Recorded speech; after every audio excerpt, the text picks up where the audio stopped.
গীতা এবং ভাগবত কি, এর মধ্যে কি তফাৎ রয়েছে, এর মধ্যে কেন গীতা ভাগবত প্রকাশিত হলো এবং বিশেষ তথ্যাবলী আজকে আমরা আলোচনা করব।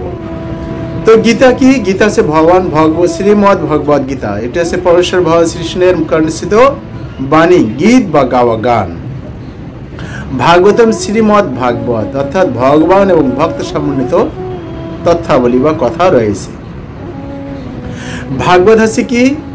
সমস্ত শাস্ত্রের সার, সর্বশাস্ত্রাব্দি পীযূষ, অর্থাৎ বেদ পুরাণ অন্যান্য গ্রন্থগুলোকে বলা হয়েছে একটা বৃক্ষে, আম বৃক্ষের সঙ্গে তুলনা করা হয়েছে। ভাগবতমটা হচ্ছে সেই আম বৃক্ষ থেকে সুপক্ক পরিপক্ক আম। তো এক কথা বলা যায় ভাগবতম হচ্ছে সমস্ত শাস্ত্রের সার এবং সেটাকে চারুবেদ দদি ভাগবত নবনীত মতিলেন সুখে খাইলেন পরীক্ষিত। এটি সুখদেব গোস্বামীকে পরীক্ষিত মহারাজ পরিবেশন করছেন। অপর সাইডে শ্রীমদ্ ভগবদ গীতা, এখানে বলা হচ্ছে সর্ব উপনিষদ গাব্দ দগ্ধা গোপাল নন্দন পার্থ বর্ষ সুধীর ভক্তা দুর্দাঙ্গিত, অর্থাৎ পার্থ বর্ষ। এই যে ভগবদ গীতা সর্ব উপনিষদ, এখানে গাভীর সঙ্গে তুলনা করা হয়েছে। আর সেই গাভী থেকে দহন করছেন কে? ভগবান শ্রীকৃষ্ণ। আর সেটি পান করছেন কে? অর্জুন। আর এখানে অর্জুন ভগবান শ্রীকৃষ্ণ তিনি দোয়াচ্ছেন আর অর্জুন পান করছেন। আর ওখানে সুখদেব গোস্বামী তিনি বলছেন আর শ্রবণ করছেন কে? পরীক্ষিত মহারাজ। তো কলিযুগে ভগবান তিন ভাবে আছেন, একটা নাম ব্রহ্ম, শব্দ ব্রহ্ম, দারু ব্রহ্ম। শব্দ ব্রহ্ম হচ্ছে শ্রীমদ্ ভাগবত। এখানে অর্জুনকে ভগবান শ্রীকৃষ্ণ গীতা জ্ঞান প্রদান করছেন, অর্থাৎ আমাদের জীবনের একটা গাইড বুক করবো না, সংক্ষিপ্তভাবে আমরা বলার চেষ্টা করছি। মনোযোগ সহকারে আপনার লাস্ট পর্যন্ত আপনারা শ্রবণ করুন, পারলে আপনারা নোট করে রাখতে পারেন। তাহলে অর্জুন ভগবান শ্রীকৃষ্ণকে 16টি প্রশ্ন করছিলেন। ঋষিরা তাদেরকে 6টি প্রশ্ন করেছিলেন। তাকে 6টি প্রশ্নকে কেন্দ্র করে পরীক্ষিত মহারাজ সুখদেব গোস্বামীকে যে ভাগবত কথা পরিবেশন করছিলেন, সেই সুখদেব গোস্বামী বিভিন্ন জায়গায়, অর্থাৎ সুত গোস্বামী শৌনিকাদি ঋষিরা যে কথোপকথন হচ্ছে, শৌনিকাদি ঋষিরা প্রশ্ন করছেন, সুত গোস্বামী সেটা কি করছেন? বিভিন্ন জায়গা থেকে রিলে করে সেই কথা পরিবেশন করছেন। কোথাও মৈত্র বিদুর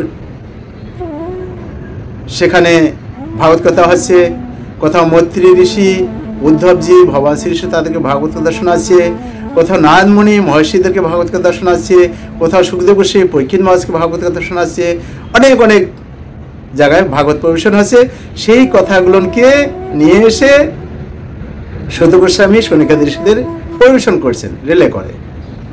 আর সেই 6টি প্রশ্নকে কেন্দ্র করে এই সম্পূর্ণ ভাগবতমের কথা তুলে ধরছেন।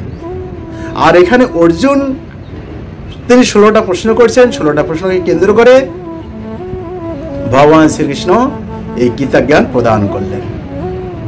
তাহলে আমরা বুঝতে পারলাম এখানে 6টা প্রশ্ন, এখানে 16টা প্রশ্ন রয়েছে। ভগবদ্গীতায় 5টি তত্ত্বের বিষয়ে আলোচনা হয়। একটি হচ্ছে জীব, ঈশ্বর, প্রকৃতি, কর্ম, কাল। আর ভাগবতমে সেখানে 10 লক্ষণ বিশিষ্ট ভাগবত কথা তুলে ধরা হয়েছে। 10টা লক্ষণের উপর রয়েছে।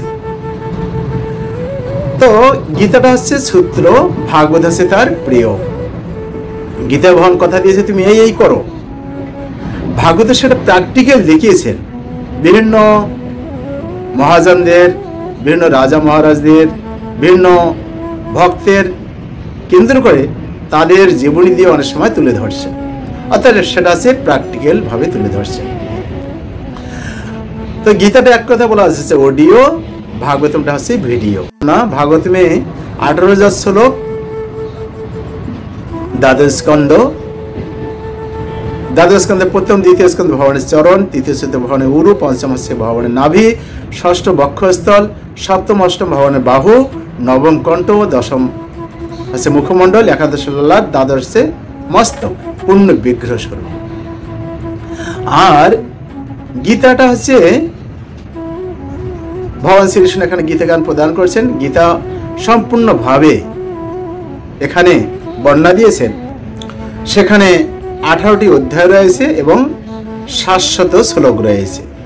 এই 700 শ্লোকের মধ্যে ধৃতরাষ্ট্র বলছেন 1টি, সঞ্জয় 40টি, অর্জুন 85টি, ভগবান শ্রীকৃষ্ণ 574টি তিনি শ্লোক তুলে ধরছেন।